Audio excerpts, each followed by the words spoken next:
दोस्तों, मध्य प्रदेश के इंदौर में एक ऐसी घटना सामने आई है जिसने हर किसी को सोचने पर मजबूर कर दिया है। पुलिस से लेकर डॉक्टर तक इस घटना ने झंझोर कर रख दिया है। आइए जानते हैं इस कहानी। ये कहानी सिर्फ एक कत्ले की नहीं, बल्कि उस सनक की है जिसने पुलिस से लेकर डॉक्टर को भी झंझोर कर रख दिया। एमबीए की छात्रा की हत्या करने वाले पीयूष ने हैवानियत की सारी हदें पार कर दी। पहले मौत का तांडव रचा, फिर रूहानी साजिश रची। जो उसकी मृत प्रेमिका थी, उसकी आत्मा को बुलाने की भी उसने कोशिश की। दोस्तों, इतना ही नहीं, उसने इतनी बेरहमी से हत्या की है, इतनी बेरहमी से कि आप सोच भी नहीं सकते। ये मानिए कि पोस्टमार्टम जब हुआ तो जिसने पोस्टमार्टम किया उसकी भी रूह कांप गई, और जिसने सबको उठाया और कब्जे में लिया उसकी भी रूह कांप गई। दोस्तों, आइए जानते हैं मैं लाला क्राइम स्टोरी, जहां हर कहानी का राज और एक गहरा राज। अपन समझते हैं इस पूरी कहानी आगे क्या क्या मोड़ लेती है। इस पीयूष ने कैसी हैवानियत सारी हदें पार की। आइए जानते हैं लाला क्राइम स्टोरी में। दोस्तों, ये घटना कोई कैसे इंसान ने अंजाम दिया है जिसको लोग अपना लड़कियां जो होती हैं वो अपना प्रेमी समझती हैं। उससे इतना बेपनाह प्यार करने वाली लड़की का जो बॉयफ्रेंड था पीयूष, उसने उसको ऐसी मौत दी कि आप सोच भी नहीं सकते। मध्य प्रदेश के इंदौर में ऐसा ही हत्याकांड सामने आया है जिसने लोगों का दिल दहला दिया। यह मामला एक एमबीए छात्रा की हत्या का है जिसने उसकी ही प्रेमिका को इतना खतरनाक अंजाम दिया कि आप जो जांच करने वाली पुलिस है वो भी दहल उठी। आरोपी पीयूष धमनोनिया के चेहरे पर ना तो कोई पछतावा है, ना कोई कानून का खौफ। उसने न केवल भरोसे का कत्ल किया बल्कि इंसानियत को भी तार तार कर दिया। आपने वीडियो देखी होगी, इंस्टाग्राम पर भी रील्स में वायरल हो रही है। वो सामने वाला मीडिया वालों के सामने कैसी बातें कर रहा है, मतलब एक एटीट्यूड के साथ, मतलब उसको कोई फर्क नहीं पड़ा। उसने इतनी बड़ी घटना को अंजाम दिया। उससे भी और पत्रकारों से भी बोल रहा है कि टाइम आने पर मैं सब बताऊंगा आपको मैंने क्या क्या किया। इतना मतलब एटीट्यूड में बात कर रहा है सामने वाला बंदा, तो इस उसको कोई फर्क ही नहीं पड़ा, ऐसा बताया जा रहा है। दोस्तों, वहां के मुताबिक के सामने वाले ने शक के तौर पर ये किया, लेकिन मेरे को तो ये नहीं लगता। या तो सामने वाले की कुछ रंजिश होगी या कहीं कुछ देखा होगा, लेकिन उसने जो भी किया बहुत गलत किया। सामने वाला का एटीट्यूड देखो आप। इंस्टा पे अभी सबसे ज्यादा ट्रेंडिंग में वायरल चल रही है इंदौर की पीयूष धमनोनिया की न्यूज। वो मीडिया वालों के सामने किसी से नहीं डर रहा, ना तो वो पुलिस से डर रहा है। उसने इतना बड़ा कत्ल किया, ना तो वो मीडिया वालों से दब रहा है, ना ही पुलिस वालों से डर रहा है। दोस्तों, इतना सब होने के बाद जब पुलिस उसको हिरासत में ले लेती है मुंबई से, तब पुलिस जहां इसने मौका वारदात को अंजाम दिया था वहां पुलिस पहुंचती है। वहां का दृश्य देख इतना डरावना था कि सब इंस्पेक्टर सोनिया सिंह का एक बेहद प्रोफेशनल और सख्त अधिकारी मानी जाती हैं, लेकिन इस केस की भीभत्सा देखकर वो खुद को संभाल नहीं सकी। उन्होंने बताया यह हत्याकांड बहुत ही ज्यादा डरावना था। मैंने अपने करियर में अनगिनत केस हैंडल किए हैं, लेकिन इतनी करतूत और इतनी बुरी तरह की हत्या कभी नहीं देखी। सोच लो, जब सब इंस्पेक्टर सोनिया सिंह ये बता रही हैं तो कितना बेरहमी से उस कातिल ने, उस हैवान ने उसकी हत्या की होगी। उन्होंने बताया कि कमरे का मंजर दिल झंझोड़ देने वाला था। पुलिस टीम कमरे में जब दाखिल हुई, वहां की हालत और सब देखकर महिला अधिकारी की आंखों में भी आंसू झलक आए। पुलिस तफ्तीश में रोंगटे खड़े हो गए। देखने में जानकारी सामने आई कि इसकी शुरुआत 10 फरवरी दोपहर 3:25 से हुई। इंदौर की एक गली में लगे सीसीटीवी कैमरा में पीयूष और छात्रा को आखिरी बार देखा गया था। दोस्तों, ऐसा भी बताया जा रहा है कि जो पीयूष था, उसने जो उसका कमरे का किराया था वहां पर उसकी प्रेमिका को बुलाया था। उसने पहले रूम से रहता था, वो भी बाहर इंदौर में ही रूम से रहता था, उसने वहां उसको बुलाया। डीसीपी इंदौर कृष्णलाल चांदानी ने बताया दोनों पिछले 1 साल से रिलेशनशिप में थे। पूछताछ में पता चला कि आपस में मामले के सुलझाने के लिए उसने उस लड़की को कमरे पर बुलाया था।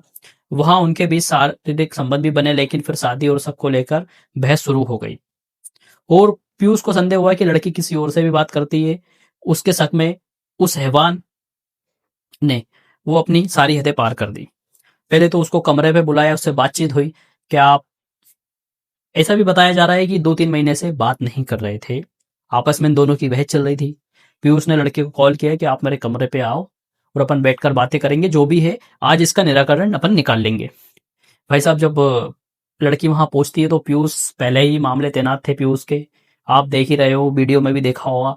जब सामने वाला किसी से नहीं दब रहा तो वो बेचारी उस लड़की से क्या दबा होगा वहां। इतना एटीट्यूड में बात कर रहा है सामने वाला बंदा, तो वहां उस लड़की से कैसे दबा होगा। इतना ही नहीं, उसने यह भी बताया, ये भी कबूल किया कि मैंने उससे बात की। उसने ये बताया बताया कि उसको शक था कि वो किसी और लड़की से बात करती और वो पीयूष को धोखा दे रही थी। लेकिन मेरे हिसाब से ऐसा नहीं था। वहाँ की जो उसके दोस्त वगैरह हैं पीयूष के, वो भी बता रहे थे। सिर्फ एक वो बोलते हैं ना, सनक इंसान के माइंड पे, दिमाग पर चढ़ गई थी उसके कि मेरे को ये करना है। उसने बहुत बुरे तरीके से इस घटना को अंजाम दिया। दोस्तों आइए जानते हैं इस कहानी का आगे का मोड़, आगे क्या होता है। आप मेरे साथ बने रहिए। उल्लाला क्राइम स्टोरी को ऐसे ही फॉलो करते रहिए और सब्सक्राइब करते रहिए। टी बांधकर कत्ल का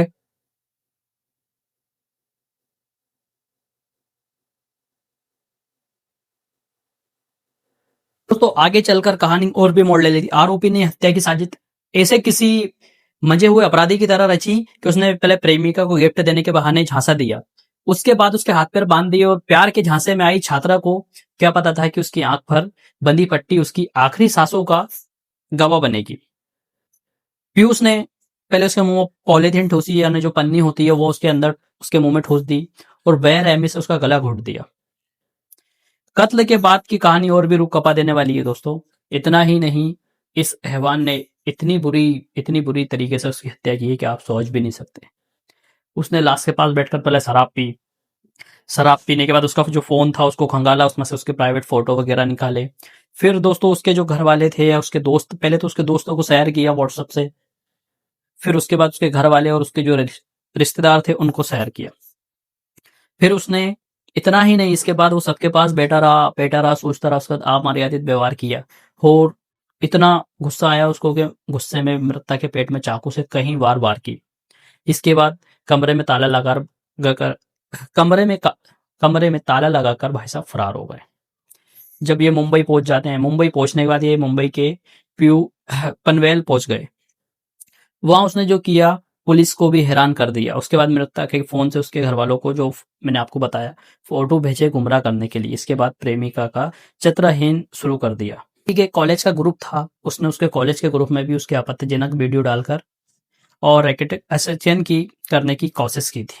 डीसीपी कृष्ण लाल चंदानी के मुताबिक आरोप पनवेल के एक होटल में रुका था। जो पीयूष था वो पनवेल के एक होटल में, और वहां उसने यूट्यूब पर सर्च किया आत्माओं से कैसे बात करें। शाम 5:15 से 5:36 के बीच उसने बाकायदा तंत्र क्रिया करने का भी प्रयास किया, ताकि वो अपनी मृत का प्रेमिका जो थी, यानी देखा जाए तो जो मर चुकी थी, उसकी आत्माओं को बुलाने की भी कोशिश की। उन्हें यूट्यूब पर सर्च किया। टाइम हो रहा था यूट्यूब पे जब तुमने सर्च किया, और कब तक उसने वीडियो देखी, 5:15 से 5:36 तक। उसकी हरकतों से उसकी अस्थिर मानसिक स्थिति जो पता चलता है पुलिस को। उसके पास से तांत्रिक सामग्री और इस क्रिया से जुड़े साक्ष्य भी मिले।